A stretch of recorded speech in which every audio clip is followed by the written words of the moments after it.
తొలిచేస్తుందయ్యా. దీనికి ఎక్కడా కూడా ఎవరి దగ్గర కూడా నాకు సరైనటువంటి సమాధానం రాలేదు అని చెప్పానని తన మనసులో ఉన్నటువంటి ప్రశ్నని ఆయన ముందు పెట్టాడు. ఏమిటి ఆ ప్రశ్న అంటే, అందరూ కూడా మాయా మాయా మాయా అంటుంటారు, అసలు ఆ మాయా అంటే ఏమిటి స్వామి అని చెప్పని అడిగాడు.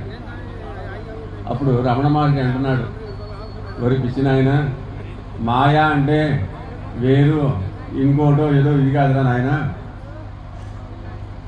ఇప్పటి వరకు కూడా నా ముందు కూర్చున్నారు ఈ భక్తులు, నేను ఏదో చెప్తాను అని చెప్పానని, కానీ వాడు ఎవడో వచ్చాడని చెప్పానని నన్ను వదిలేసి అందరూ వెళ్ళిపోయారా, ఇదేరా మాయా అంటే అని చెప్పానని. అంచేత అలానే మనం ఇక్కడ కూర్చుంటాం, కూర్చున్నంతసేపు కూడాను ఈ మాయలోనే ఉండిపోతుంటాం. ఆ మాయలోంచి బయటపడాలంటే నేనేం చేయాలని చెప్పానని ఏదో కోశాన ఏదో ఒక మనసు ఆ